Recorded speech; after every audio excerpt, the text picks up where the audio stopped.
Assalamualaikum warahmatullahi wabarakatuh. Akhir-akhir ini, kalangan bisnis mulai memiliki pemahaman mengenai pentingnya etika dalam berbisnis, karena etika bisa jadi termasuk strategi dalam upaya pengembangan bisnis. Hubungan baik yang terjaga antar perusahaan bisa meningkatkan potensi usaha.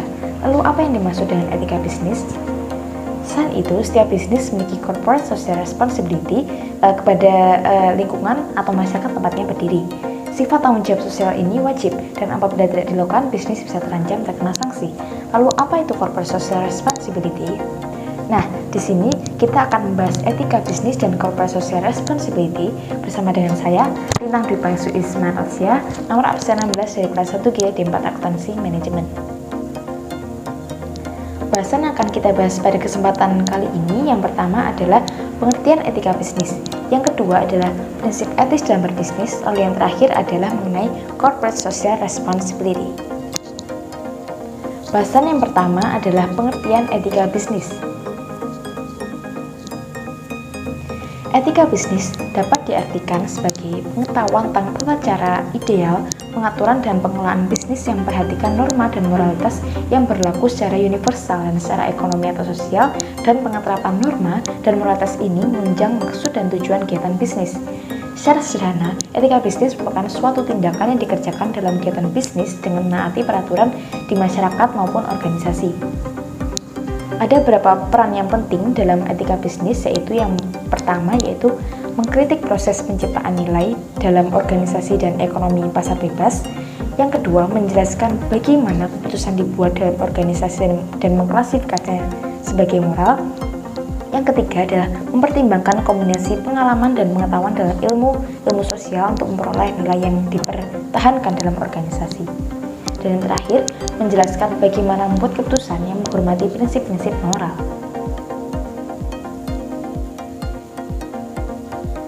Etika itu menjadi salah satu titik tumpu dari jalannya kegiatan bisnis, karena menjalankan bisnis tidak cukup hanya dengan peningkatan kontrak formal saja, namun juga harus didasari oleh rasa saling menghormati dan peduli satu sama lain.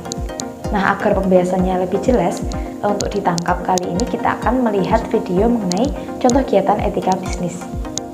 Contoh perusahaannya adalah perusahaan Telkom Indonesia.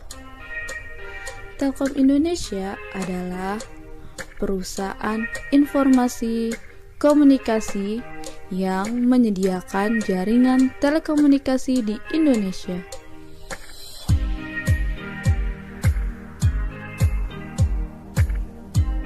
Telkom Indonesia memiliki slogan "The World in Your Hand".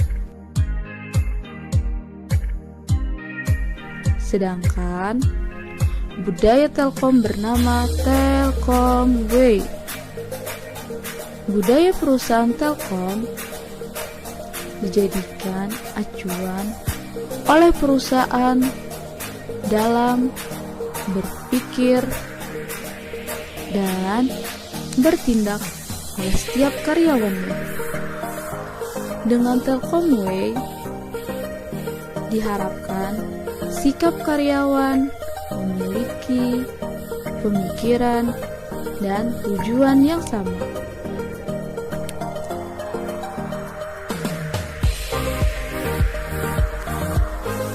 Penetapan budaya perusahaan Telkom mengacu pada konsep pengelolaan Telkom Group yang dikenal dengan 8S. Apa sih 8S itu? 8S adalah spirituality, style, share value, strategi, staff, skill, system, and structure.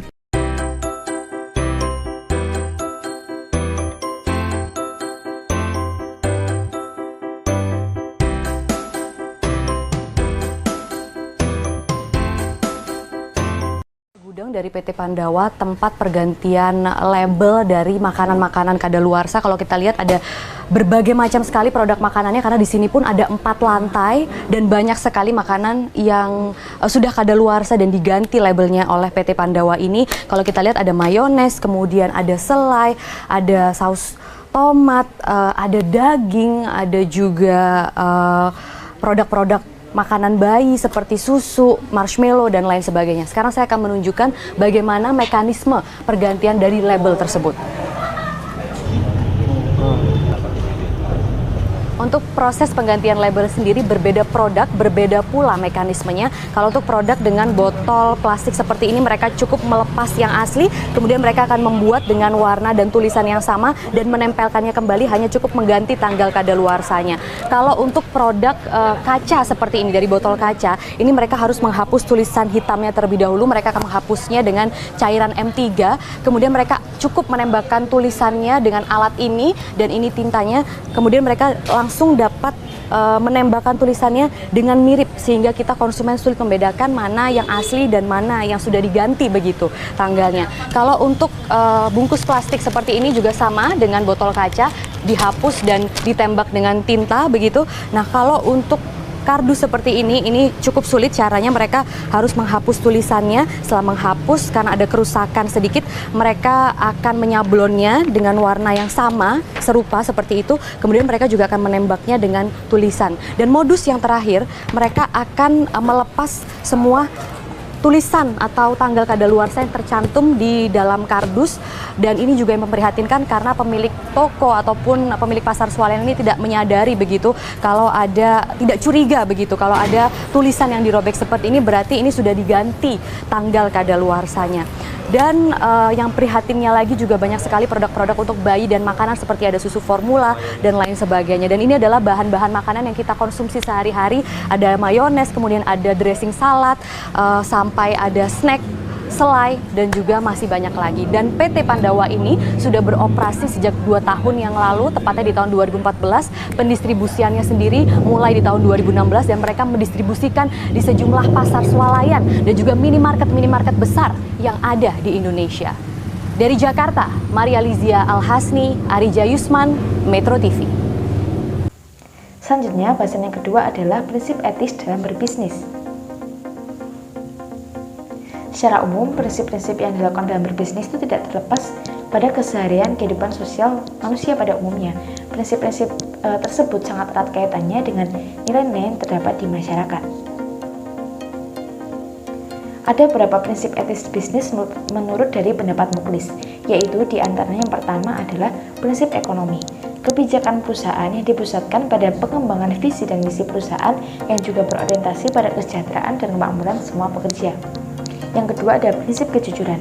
Prinsip kejujuran merupakan suatu prinsip yang menjadi dasar dari faktor yang mendukung keberhasilan dan kemajuan perusahaan. Yang ketiga ada prinsip niat baik dan tidak berniat jahat. Prinsip ini terkait erat dengan kejujuran. Tindakan jahat tentu tidak membantu perusahaan dalam membangun kepercayaan masyarakat. Yang selanjutnya ada prinsip adil. Prinsip ini menganjurkan perusahaan untuk bersikap dan berperilaku adil kepada pihak-pihak bisnis yang terkait. Selanjutnya ada prinsip hormat pada diri sendiri. Prinsip hormat pada diri sendiri merupakan suatu penghargaan pada diri sendiri yang dimulai dengan menghargai orang lain. Selain itu ada juga prinsip etis bisnis menurut dari pendapat Ardhana, yaitu diantaranya yang pertama prinsip otonomi, mencerminkan suatu sikap kemandirian seseorang. Yang selanjutnya yang kedua ada prinsip saling menentukan. Prinsip ini menanamkan suatu kesadaran bahwa bisnis perlu berorientasi pada prinsip win-win solution. Yang ketiga ada prinsip integritas moral. Prinsip yang dilakukan dengan tujuan tidak merugikan orang lain dalam pengambilan semua keputusan yang diambil. Prinsip-prinsip yang telah disebutkan sebelumnya itu diperuntukkan tidak hanya pada perusahaan besar, namun untuk semua bentuk dan ukuran bisnis. Hal ini dikarenakan pemenuhan prinsip di atas juga mempengaruhi keberhasilan dari usaha dan memberikan hak-hak konsumen secara utuh. Selanjutnya, bahasan yang terakhir adalah mengenai corporate social responsibility. Pengertian dari Corporate Social Responsibility atau CSR didefinisikan sebagai tanggung jawab perusahaan kepada para pemangku kepentingan untuk berperilaku etis, meminimalkan dampak negatif dan maksimalkan dampak positif yang mencangkup aspek ekonomi, sosial, dan lingkungan atau triple bottom line dalam rangka mencapai tujuan pembangunan berkelanjutan. Tujuan dari CSR yaitu berkontribusi pada masyarakat dan lingkungan dalam bentuk pembangunan. Selanjutnya ada menemukan sumber daya manusia yang berkualitas. Lalu yang ketiga, membedakan karakter perusahaan dengan pesaing. Lalu selanjutnya, yang keempat, mengurangi biaya pajak perusahaan. Yang kelima, menjaga hubungan baik dengan pemangku kepentingan. Selanjutnya, ada beberapa strategi dalam menjalankan CSR. Di antaranya, ada strategi reaktif. Aktivitas bisnis yang menggunakan strategi reaktif dalam CSR biasanya menghindarkan diri dari tanggung jawab sosial. Lalu selanjutnya ada strategi defensif. Strategi defensif adalah strategi yang ditempuh oleh perusahaan berkaitan dengan penggunaan pendekatan jalur hukum untuk menghindari atau menolak tanggung jawab sosial. Selanjutnya ada strategi akomodatif. Beberapa perusahaan memiliki tanggung jawab sosial berupa layanan medis, kebersihan, dan lain sebagainya untuk memenuhi tuntutan sosial. Lalu ada strategi proaktif, yaitu suatu anggapan bahwa tanggung jawab sosial merupakan bagian dari tanggung jawab untuk memuaskan stakeholders. Selanjutnya, contoh kegiatan dari CSR dalam berbagai bidang. Yang pertama adalah bidang ekonomi, yaitu contohnya pengembangan UMKM dan pengembangan koperasi simpan pinjam. Yang kedua, bidang kesehatan, contohnya program donor darah dan vaksinasi COVID-19 gratis. Yang ketiga, bidang lingkungan, contohnya program pengelolaan limbah dan penanaman 1000 pohon. Yang keempat, bidang pendidikan, contohnya pemberian beasiswa dan pembinaan keterampilan. Yang kelima, bidang budaya, contohnya pertunjukan seni, pemberdayaan, dan pembinaan seniman.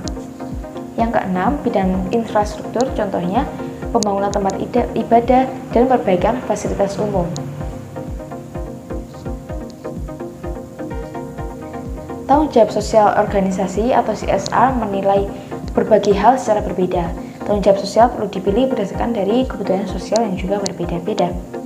Kebutuhan tersebut apabila dilakukan dengan benar, mampu meningkatkan kesejahteraan masyarakat secara signifikan.